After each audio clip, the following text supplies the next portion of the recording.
Hello, welcome to Verbling. Hi everyone, I'm teacher Oakley. And at this particular time slot for the rest of the week through Saturday, including this class for 5 consecutive classes, we're going to be looking at the IELTS speaking test. Today's class will be an overview. And we will also examine the scoring rubric, or how you're being scored for the speaking test. I think this is a very good initial first step to understanding what you need to do on the IELTS speaking test. Now, for those interested, of course, many of the skill sets needed for the IELTS speaking test, of course, are identical to what you would need for a TOEFL or a TOEIC test. So even if you're not interested in an IELTS test, but you are considering a TOEFL or TOEIC, it still might be a good idea to join the class. I will, during the course of the week, point out where there are differences or similarities between the two tests. Since today is an overview, I welcome anyone interested, and please don't be shy about asking me questions. Really anything, comparisons between TOEFL and IELTS, any part of the IELTS test, not just speaking, anything that any question you may have, I would be happy to entertain today, since this is sort of an introduction. Tomorrow's class, we will look at part 1. There are 3 parts. Okay, tomorrow's class, we will look at part 1, questions, and practice them. We'll spend tomorrow really hardcore practicing questions. Again, you can join me here at www.verbling.com, and we can practice questions. The next day, we will look at part 2, description questions, and the day after that, part 3, opinion questions. And the last day of our 5-day series, we're going to go through the whole test. Okay, let me greet. Hello, Giancarlo. Welcome. Teacher, hello. Thank you. Hi, how are you? Just fine, excellent. Well, not so far. My dog beat me yesterday afternoon, and well, it's painful. My dog beat me in my finger, my hand, Oh my goodness. and it's a little bit painful because we were playing, teacher. We were playing. I made a mistake. I didn't use, or I didn't wear gloves, special Uh-huh. gloves for playing with them. Okay. So the dog bit me, and it's painful, but Oh it's my okay, no goodness. problem. Wow. Ooh. Well, that's not exactly fun. Okay. Well, is the dog okay? Did you bite the dog? Oh, Okay, just checking. All right. Okay. no, no, no, the dog bite me. I didn't No, bite him. okay, all right. Just checking. Okay, also, I'd like to welcome Jose Fernando. Hi, Jose. Hi, teacher. Hi, teacher. How are you? I'm doing well, thank you. Okay, teacher. Uh, so let me ask both you gentlemen, do you have plans to take an IELTS or a TOEFL or any a CAE or any of those types of tests coming up? Jose, do you have any plans? Teacher, I don't understand Sorry, because do you have oh, plans to take an IELTS or a TOEFL test in the future?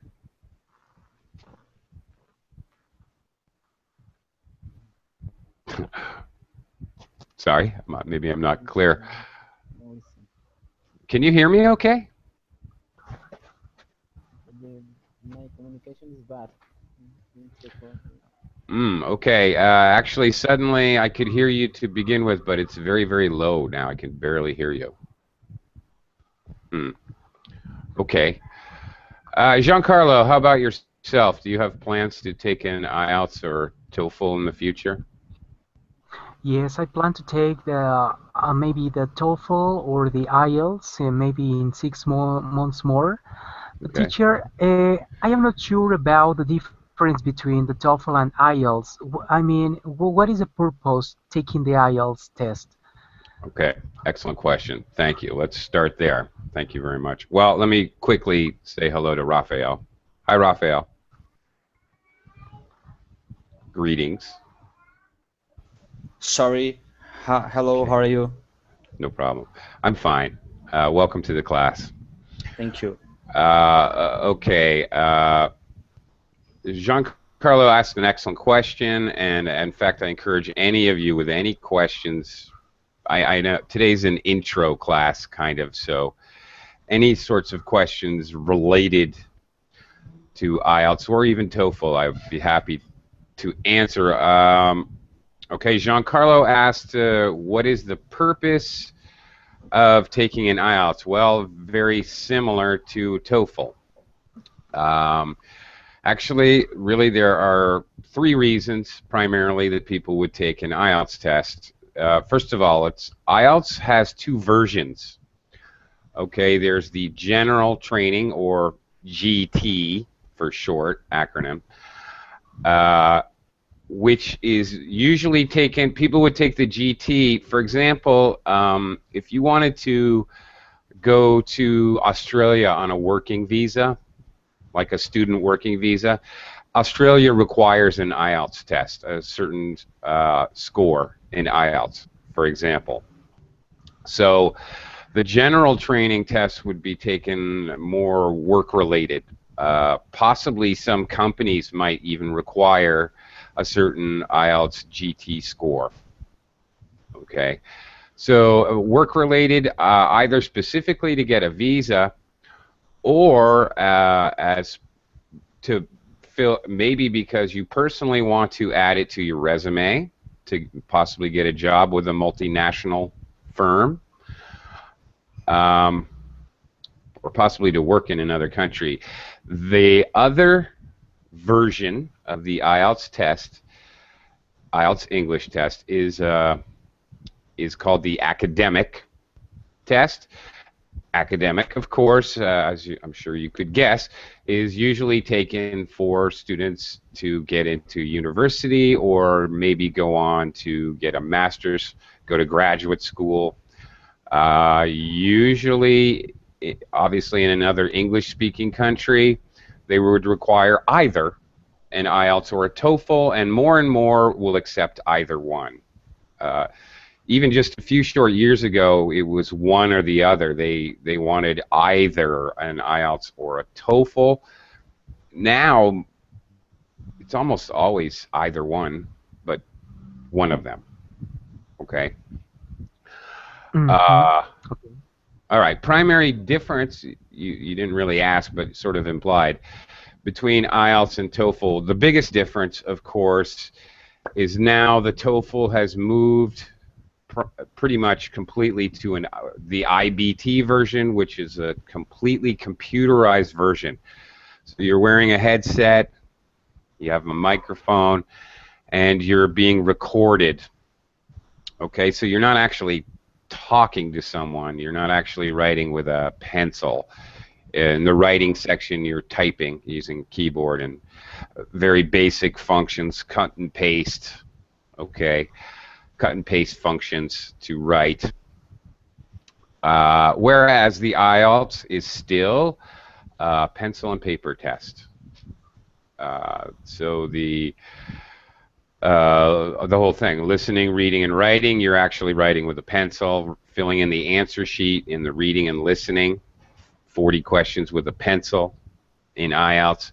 And speaking, you're speaking to a human. There's actually an interviewer who can actually modify his questions. So in the IELTS, for example, we're going to be focusing on IELTS speaking. You can actually ask for clarification from an interviewer, as opposed to, of course, TOEFL, you can't ask the computer to clarify information or anything. You just have to go with it because it's all computerized. So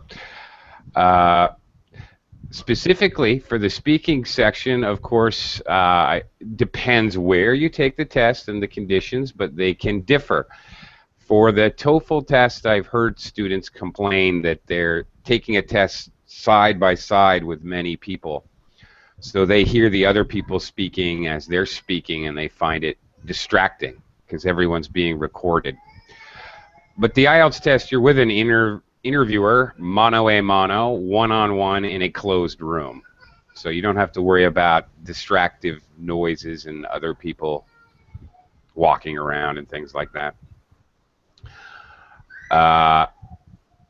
Some people might consider TOEFL to be a little more difficult because TOEFL is all academic. The questions are about university life. All the questions are on academic topics: sociology, archaeology, paleontology, social sciences, sometimes the fine arts, possibly, like painters or articles or lectures you're dealing with about Leonardo da Vinci or William Shakespeare or something like that. So the focus in TOEFL is really strongly on not only university subjects but university life. You have to listen to conversations with a student and a teacher, a student and the librarian, things like that. So very much that's the focus, kind of broader focus in IELTS, especially GT. GT has very little to do with academia, actually. Okay? Mm-hmm. So there you go. What would be your reason, your personal reason for taking the test, Giancarlo?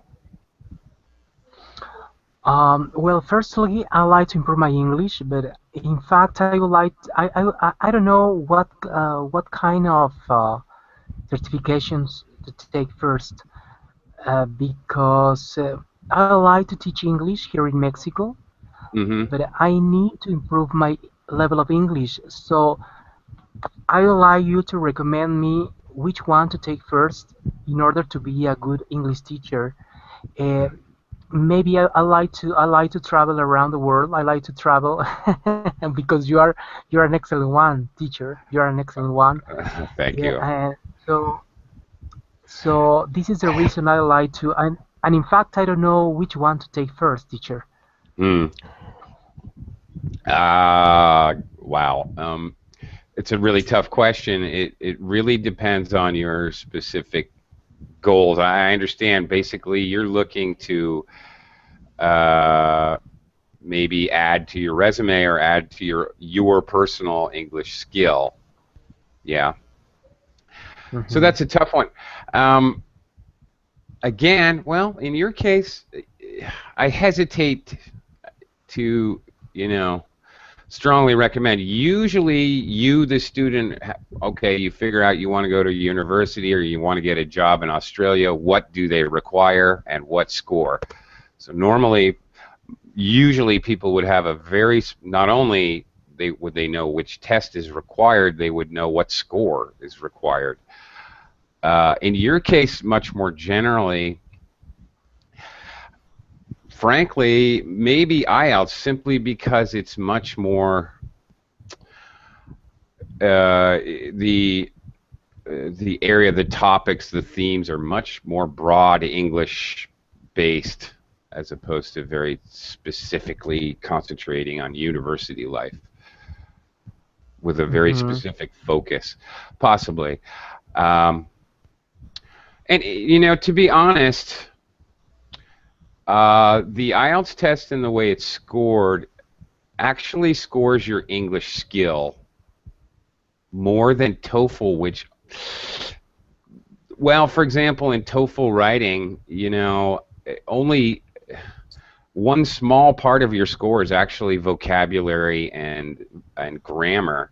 Most of the test is your ability to answer the question. Your organization is huge, especially in the TOEFL test. Um, Cohesion, you know, is everything stick together? much more important than actually your English speaking, your English writing skill, especially in that writing section. So as an actual test of English skill, this is totally my opinion, all right? Not Verbling's opinion, certainly not IELTS or TOEFL opinion. In my personal opinion, IELTS is a better actual test of English skills, actually. Okay. Mm-hmm. Because of the way that Yeah. they're scoring more broadly on English skills, and we're going to look at that in just a second, actually, for the speaking test.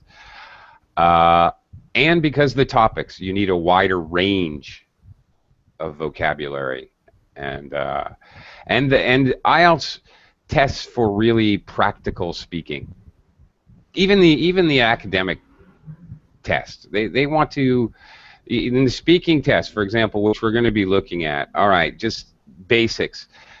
First of all, the test is a test of your speaking skill. They don't care about really what your opinions are, or they don't care if your knowledge base is wrong. They don't care if you're an idiot, to be blunt.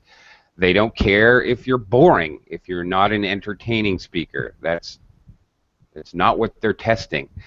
They're testing your ability to speak English, your rhythm, your ability to understand collocations is really important, words that go together. Really, they're testing functional English, so I think that's a little more useful for general skills.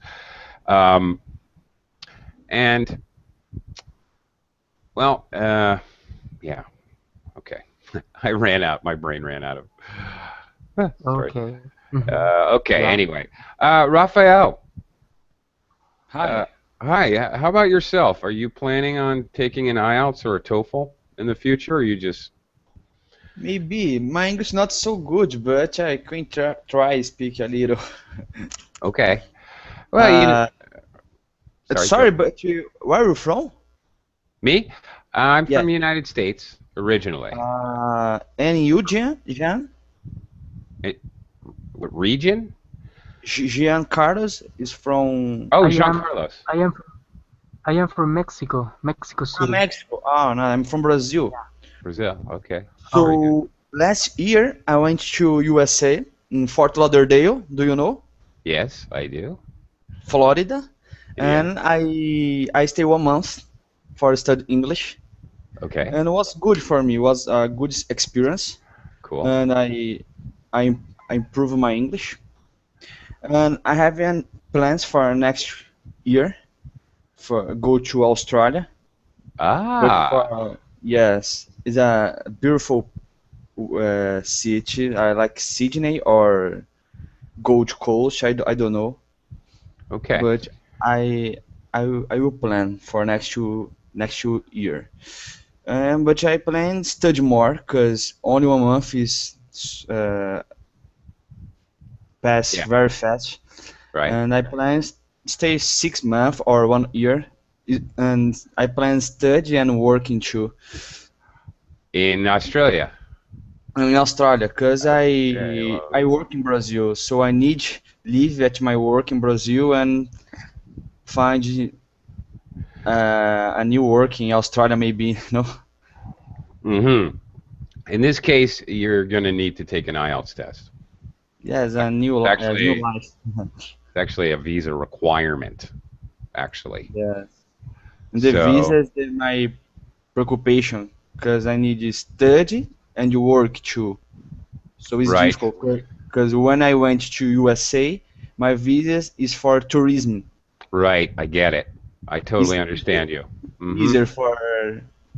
Yeah, as on a tourist visa, United States, Canada, Australia, tourist visa wouldn't require a test score, but a work-study program, I've worked with many, because I now live in the Philippines. I'm originally American, so I've worked with many people to get work-study visas. Yeah. Oh, yeah. So you would need an IELTS. You're in the right place. And a difficult decision for me, because I finished my course, my college last year, my university. No, I'm graduating in marketing last year, Okay, very good. And I have a good job in Brazil, but I like adventure. And maybe next year I change my life. I don't know, but Okay, it's a difficult decision. okay, all right, interesting. Thank you, Yeah, Raphael. yeah, Interesting welcome. story. Okay, uh, all right, and after I greet Jean, Jean, hello, welcome to the class. Hello. Thank you. Hi, Jean. Hi. Hi, where are you from? Um, I'm from Brazil. Oh, from Brazil. Okay, Yeah. as well. Okay, welcome to the class. Okay, and Raphael, Jean, I'm going to get started because I want to do a breakdown to explain the scoring rubric in the IELTS speaking test, very specifically. But please, Jean or Jose, and any of you guys have any questions, please don't be shy. Just interrupt me. It could be about the material I'm discussing or about anything regarding IELTS or TOEFL. All right, please. I'm very happy to answer any questions. But I do want to cover this because the rest of this week at this time we're going to be practicing. And as we practice the next 3 days, the different parts of the IELTS speaking test, I will frequently be explaining what your score might be and why. So I want to cover this today. It's kind of so you guys have an idea. And if you haven't downloaded the scoring rubric, which is in the class description, please do so because this comes directly from Cambridge, Oxford, who makes the test. So this isn't other people. This is directly from them. Okay, first of all, first of all, the scoring on the left-hand side here of this table, you can see that you have what are called band scores, and these band scores that you get for each section of the test, speaking, listening, reading, writing, everything is scored in terms of what are called band scores. Now, in this table, we have 0 through 9. 9 is perfect score. Can't get better than that, but you may end up, they also have 0.5, so you may end up, for example, with a 7.5 in speaking, a 6.5 in listening, a 7.0 in writing. Okay, so these are called your band scores. 9 is the top. 0, you can only get a 0 if you do not actually attend your test. You sign up and you don't attend.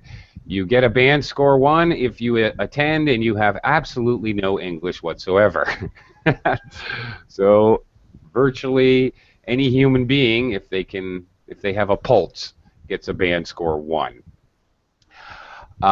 In the scoring, most people end up, it's kind of like a bell curve. Most people end up with a score around 6. Very few people get a very low score, 2 or 3, and equally, very few people end up with a 9. The majority of people fall 5.5, 6, 6.5. Okay, now, what are you scored on? Here's what happens in reality. There are 4 attributes of speaking which are scored. You also have 3 people individually, 3 judges score your test based on these 4 attributes. So really you're going to end up with a total of 12 scores, which are all averaged together to figure out your band score. So you have 3 people hearing your test based on a number. They don't know your name. They don't know your country. They know nothing about you. You're just number 842, 843. They have no idea who you are. And it's all done through averaging your scores. Okay, so here are the 4 attributes. Fluency and cohesion. Basically, you're really talking about two things. Fluency, of course, involves your rhythm and intonation. Has a lot to do with pausing, being able to continue speaking in a fluid manner, having a nice pace, not too fast, not too slow, and being able to continue speaking without large pauses or without repetition. Coherence has to do very closely with fluency, but also do your sentences, does sentence 1 match sentence 2, and it logically leads to sentence 3, and so on and so on. So both the content and the way you speak, how you sound. Okay, that's one thing you're scored on. That's 25% of your score. 2 is lexical resource. That's a fancy way to say your vocabulary. All right, this is all about vocabulary. Key here is in IELTS speaking, your vocabulary should match the topic. You're given specific topics to speak about. So you should use topic-specific vocabulary. That's really what they're looking for. And an addendum, in addition, they are looking even better than specific words, specific collocations of words, 2 words that are often spoken in English together. Okay, again, specific to that topic. This is what IELTS really loves to hear. Another aspect of vocabulary, native speakers use a lot of modifiers. We don't say it was a good movie, we say it was a really good movie. So being able to fill out your speech descriptively using adverbs and adjectives is also part of this. Okay, next. Grammatical range and accuracy. We're talking about sentence structure. How complex is your sentence structure? Interestingly, you could speak with all simple sentences and absolutely perfect grammar, but extremely simple and simple vocabulary. But you're not trying to create any descriptive phrases with prepositional phrases or relative clauses, things of that nature, and you're not trying to make compound or complex sentences. You could actually speak perfect English, but guess what? That's not going to get you over a level 4 or 5. And actually, here's a really important point to remember in IELTS. Please remember this. This is very key to anyone seriously thinking about taking this test. IELTS, here's another big difference between TOEFL and IELTS. IELTS will reward you for attempting more complex sentence structure and more complex vocabulary, even if you get it wrong. In other words, to rephrase that, if you never try to do more difficult things in speaking, you're going to get a pretty low score, sorry to say. If around level 4 or 5, if you try it but you make mistakes, you don't do it well. Even you do it, if you never do it, you'll end up with a 4. If you try it, complex sentence, relative clause, paraphrasing, things of that nature, if you try it and you fail, terribly fail, you'll get a 5 instead of a 4. Just for trying it, you're rewarded 1 band score, pretty much. All right, not absolutely specifically, but pretty much, if you try it, you go up a score. If you try it and sometimes you're successful and sometimes not, you'll get a 6. If you try it and you're usually successful, you'll get a 7. All right, so IELTS rewards you for attempting more difficult English constructions. TOEFL really doesn't do that. Which makes learning IELTS actually a little more valuable for if you're just here to learn English. It's actually kind of good because it encourages students to try to do more difficult things. And okay, our last category, pronunciation. This, of course, would include word stress and intonation in speaking. In other words, it is very important to have some high and low notes in your speaking. English is a 3-tone language. Please use them. If you speak perfect English, but you speak in a monotone and never change any intonation in your speech, and you talk like a robot, you will not get above a level 5. So don't be afraid to show a little emotion, a little excitement in your voice. It's going to help you. Hello, Janine. Sorry I was so late in saying hi. Hi, teacher. Hi. I do that. I speak like a robot. I really need to improve my speech. No. With a cute kitty cat picture in a like that, I have a hard time believing you. No robot would have a picture like that. I don't. I'm a cat robot. A cat robot. Yes. Where are you from, Janine? I'm from Brazil. As well. Okay. Yeah. Well, welcome to the class. Thank you. Okay.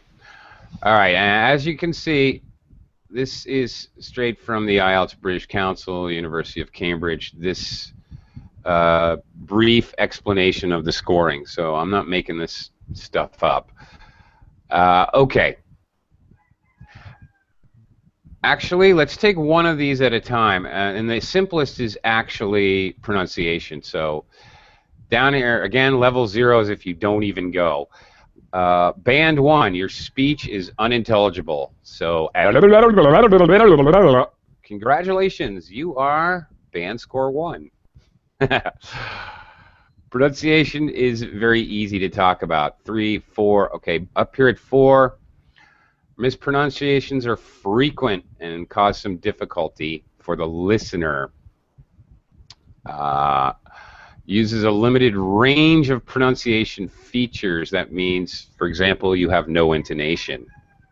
All right? Things like that. Okay, moving up to about level 6. Generally understood, there are mispronunciation of individual words or sounds. For example, if you have problems with a very specific pronunciation problem, past tense verbs, or R and L get mixed up. Okay, this is where you would still get a band score 6 possibly in pronunciation. Okay, and then 8 and 9. 8. Okay, easy to understand. L1, language 1, accent has minimal effect. I can still hear an accent when you speak. Okay. Occasional lapses, very seldom. I still very much can understand what country you're from. That's still possible to get a band score 8. Way up here at 9, effortless for a native speaker to understand. Sustains flexible use of features throughout. Okay, that's very complicated, but what that means, when native speakers speak English, we use contractions, we use reduced speech. In other words, sometimes we're very flexible how we use our pronunciation rules. We drop syllables like comfortable instead of comfortable. All right? As a native speaker, I say comfortable. I am actually not really giving true pronunciation. I am using some, okay, that's what they're calling flexible use of features here. Okay. So actually, and this is another thing which is broadly across all of the 4 attributes they're scoring. This is very interesting with IELTS. Another difference, IELTS and TOEFL. In IELTS, okay, basically perfect speaking would get you an 8. What, you say? That makes no sense. Why? Because IELTS wants you to speak like a native speaker. And the fact is, native speakers use reduced speech. We don't say, what are you doing? We say, what you doing? We reduce speech. That's how native speakers speak. We don't use, native speakers know when to not use correct grammar. Things like, I had, instead of saying, I had a cup of coffee, because coffee is uncountable, a native speaker might say, I had a coffee. Actually, that would help you on an IELTS test. Knowing when, native speakers, sometimes we may even drop a subject noun when we're telling a conversational story. Things like this actually would be the difference between an 8 and a 9, knowing when to make a mistake. Strangely, is rewarded in IELTS. This is a little odd. Believe me, TOEFL doesn't do this at all. TOEFL wants you speaking absolutely correct English, which is kind of odd, really, because TOEFL is primarily an American test and IELTS is British. And usually we think of British being more precise and careful. Ironic, but there it is. Vocabulary, same thing. It's okay. In fact, it's great. In an IELTS test, here's a very common question. Can I use slang? Can I use idioms? Yeah. Yes, you can, but the idea is to, please don't use, you know, sexual slang. No, don't do that. That's bad. But others, not good. That would not be good. They would not. They would not appreciate that. Okay. But excuse me, teacher. I'd like to tell you. I'd like to ask you something. Sure. Talking about idiomatic language, which one could be idiomatic language in your personal point of view? And after that, I'd like to tell you something. Okay. Idiomatic language includes a lot of things. There are metaphorical phrases like analogies or similes. His heart is like a pump. That's an analogy. It's like something. She was as fat as a cow. That's a simile. All right. These are metaphorical language, but they are idiomatic in nature. Also, phrasal verbs. Verbs with simple verbs with a preposition, well, which is now an adverbial particle, but you know, turn off the lights, turn on the lights, simple enough. But actually, phrasal verbs have often a concrete meaning, which is not idiomatic, and a much more abstract meaning. Take off. I'm going to take off now. I'm going to leave quickly. That's more idiomatic. So phrasal verbs, and then, of course, entire expressions. It was raining cats and dogs are considered actual idioms. So there's all of those are idiomatic, you know, related to abstract language usage. So in IELTS, if you don't know how to use raining cats and dogs, or you say raining dogs and cats, then it's wrong. Idiomatic language has to be precise, and you have to use it the right way, or of course you won't get rewarded for that, obviously. But if you know how to use it and use it correctly, by all means, because that is the difference between 8 and 9. in the vocabulary or lexical resource section. Yeah, and your follow-up Yeah. question?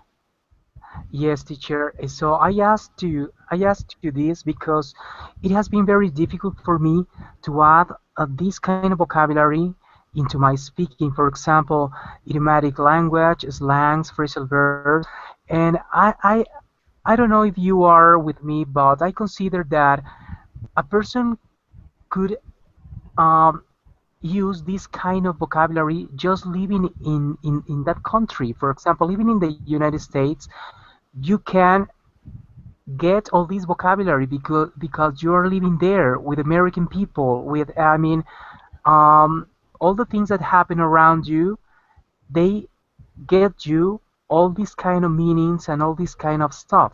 But what about a person like me in Mexico living here? All the teachers here, or more, or most of the teachers, or some teachers here, they don't use slangs or idiomatic Mm-hmm. expressions or etc. So it's quite difficult for me as a Spanish speaking speaker Mm-hmm. getting all this kind of vocabulary because I need to travel to one of those countries that speak English just to be involved in all that kind of vocabulary. I consider that. What do you think? I think what you said is extremely logical. Yeah, and I feel bad for you. I don't know what to say. Um, yeah, I think it's extremely logical. I think one of the best ways to learn English is to go to another country. And I used to work in a company that we would get student workers from all over the world, really. Peru, Slovakia, Egypt, everywhere. And they would very quickly, because they were thrown in the workplace and they were divided. We'd get 4, but we didn't let them all work in the same department. So each one had to only work with other Americans. And it was amazing how fast they learned slang and phrasal verbs, because that's the way normal Americans speak. We don't use formal language in normal day-to-day talking, conversation, work-related activity. You're absolutely correct. And I agree with you 100%. So how do you get around that? It's very difficult. I understand what you're saying, because you can get a book on phrasal verbs. You can get a book of idioms. Textbooks are out there. There's tons of them. Websites, of course. But if you don't hear them in practice, it's a little more... Idioms are tricky that way. I totally agree with you. Sometimes it seems like, oh, I understand the meaning, but we don't really use it in this circumstance. Idioms can be circumstantial. Meaning, oh yeah, you would use this idiom to talk about business, but you would never use it to talk about your marriage or a friendship. Right? Circumstantial. Yeah. The meaning is practically the same, and possibly even there's a formal word that you could use for either circumstance, but the idiom doesn't work for either, right? So I feel your pain. I really do. I really understand it. Okay. You feel my pain? I do. It's tough. I know. Yeah. Okay. I feel your pain. Oh, that was idiomatic, wasn't it? Yeah. See, and you're right. And as a native speaker, of course, I use idioms freely. Janine has a very good point. All right, possibly at least hearing, of course, American movies or TV series. Yeah, they tend to use a lot of phrasal verbs and idioms, in some more than others, of course. And another one, well, another one is sometimes newsprint media stories. Newsprint stories are strange because they have very formal vocabulary mixed with idiomatic language, both. So that's something you have to build up your knowledge of and be able to recognize when they're speaking formally and idiomatically. But a lot of news articles reading, you see a lot of idioms as well, very often, to make their language more colorful, I guess, and interesting. You're right, it's difficult. What I might suggest frequently, also, in addition to Janine's suggestions, thank you, Janine. Also, you know, right here at Verbling, I always see some of the teachers doing phrasal verb classes or idioms classes. Jump on those when you get a chance.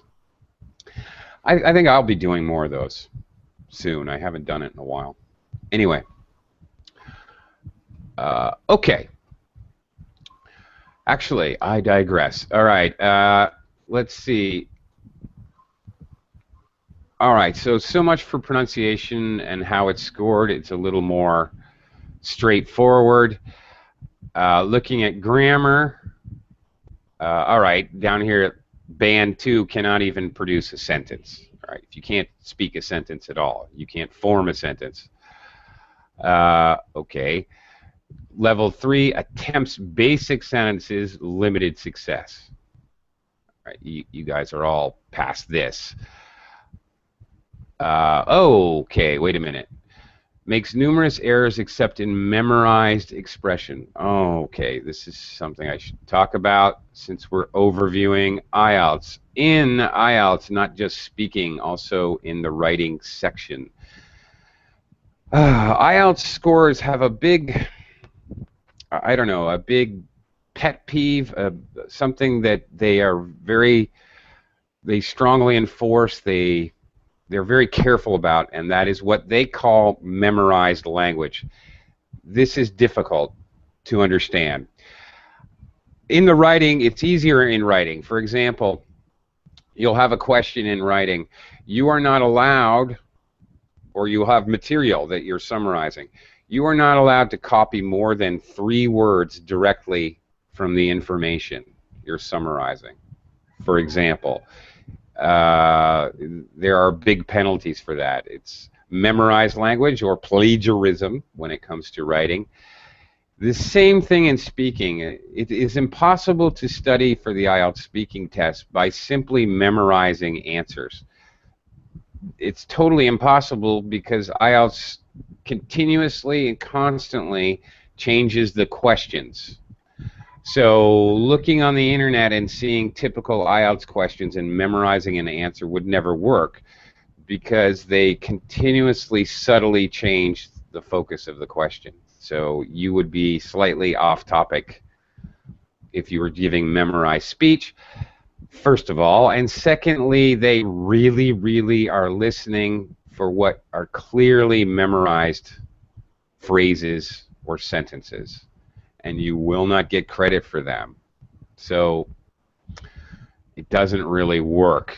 You know, that's why they have this down on the, you know, band 2. They don't like that at all. Okay, moving up. Okay, band 2, 3, 4. Band 4, basic sentences, some correct simple sentences, but subordinate structures, in other words, compound or complex sentences are not really there, or extremely rare.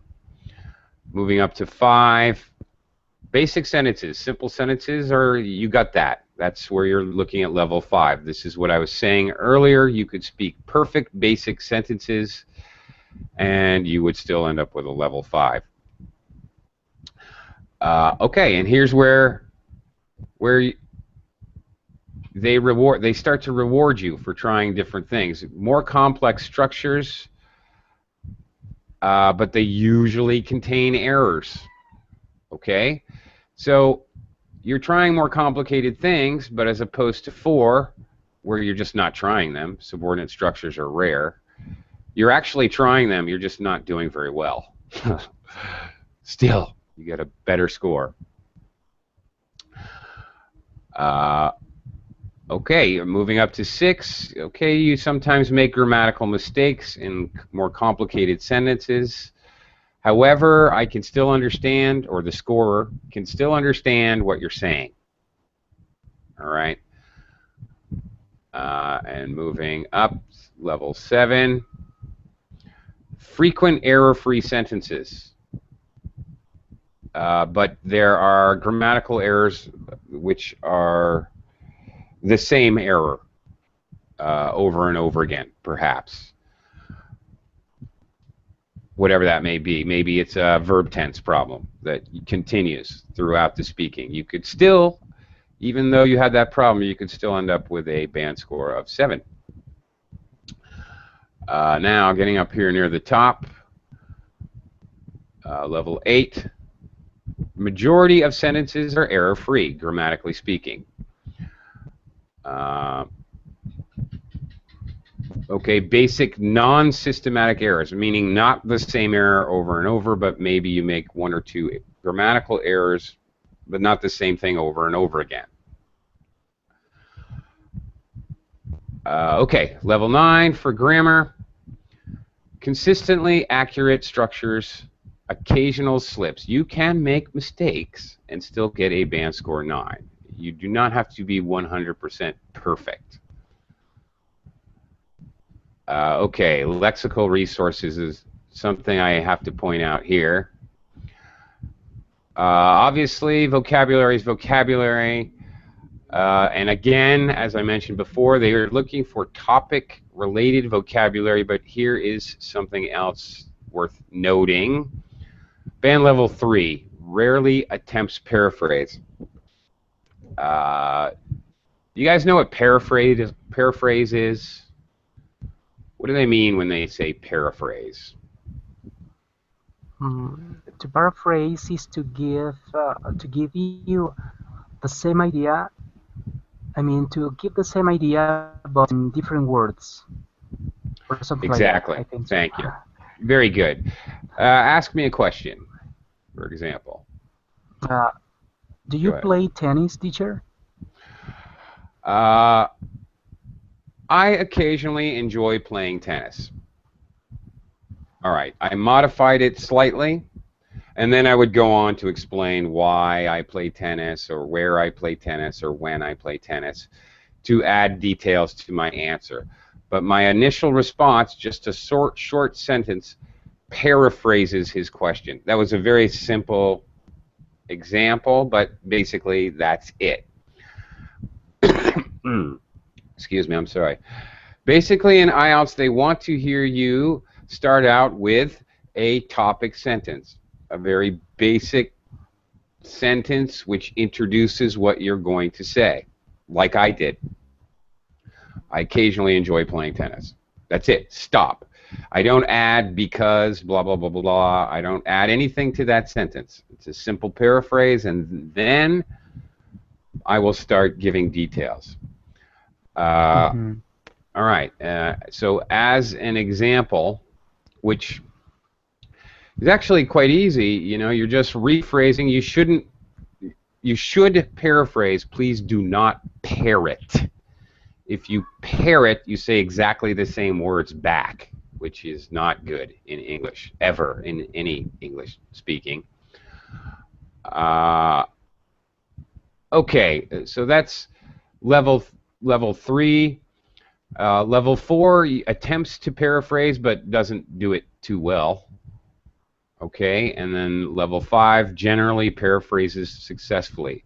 Here's another example of where trying to do something is reward in itself. It can move you up an entire band score. Just attempting to do it.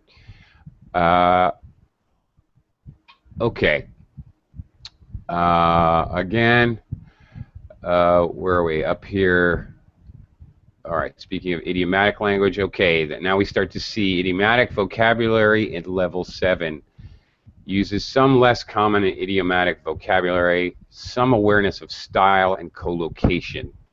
Possibly some mistakes there, but you're trying to do it. Okay. All right, 7, 8, 9. Up here at 9, uses idiomatic language naturally and accurately. Uses vocabulary with full flexibility. What does that mean? That means you can change your sentences around to use vocabulary, the verb form, the noun form, the adjective form. So vocabulary flexibility, you can change your sentence to say politicians, political, politics, okay, the different form, noun forms, the adjective form, and you're able to actually use different forms of the word in correct sentences. And precision. So again, here we're talking on all topics, topic-related vocabulary. So, for example, in question 2, where you actually have time to make notes, we'll discuss this more as we go through the week, but it's a good idea to write topic-related vocabulary, keywords you want to use. All right, for example. Okay. And then moving back, fluency and coherence. This has a lot to do with pauses.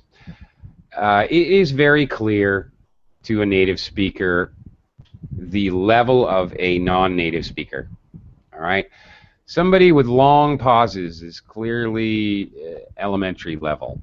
Maybe not beginner, where lengthy pauses are normal.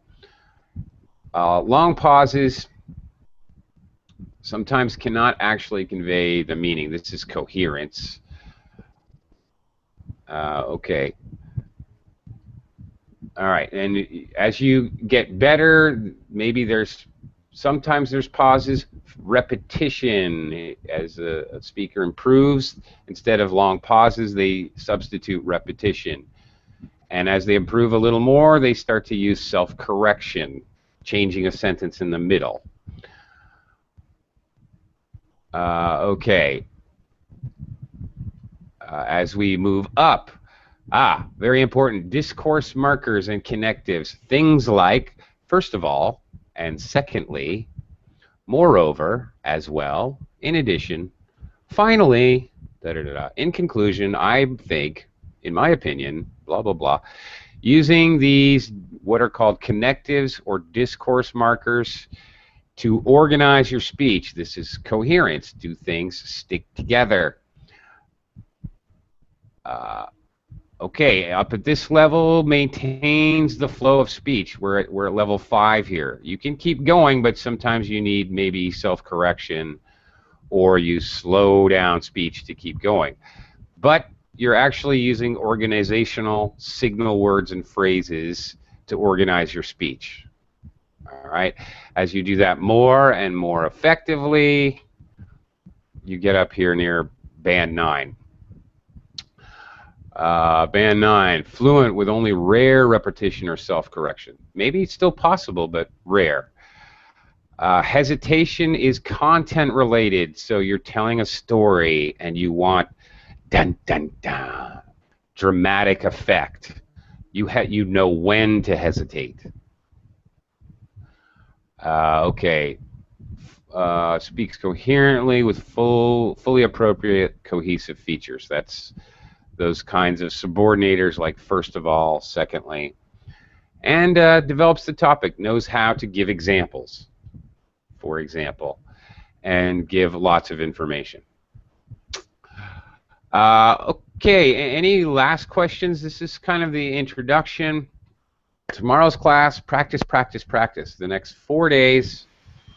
Today was a more general class. If you join me the next 4 days, we'll be looking at part 1 questions, and then the next day part 2, part 3, and then the whole test over the next 4 days. Any last questions? We're out of time. So in the following classes, teacher, are you going to we are going to practice. Are we going to practice these kind of questions and conversations or all that kind of stuff, or we'll continue checking the topics? I mean, the rules. Oh no, we're going to practice, practice, practice. Definitely, you guys. Perfect. I did too much talking today. The rest of the week, you guys are going to do the talking, and I'll give you feedback relative to IELTs and IELTs scores, what they like, what they dislike. So yeah. Today was just an intro. Will you give us a score? If you ask nicely, Janine. Yes, I will. I will give you examples of why your score would be. I give you score ranges. I can't, guarantee scores, but we're going to have to take turns because it's a group class. But I will definitely give you feedback regarding your score for that question, at least. Yes. Okay. Definitely. Perfect. Okay. Perfect. Thanks, guys. I got to go, but I'll be right back. And in fact, my next class in the next hour, which I'm obviously going to be late for, we're talking about the home, which is one of the main topics for IELTS, actually, in part 1. So, anyway, I'll be right back with that. Thank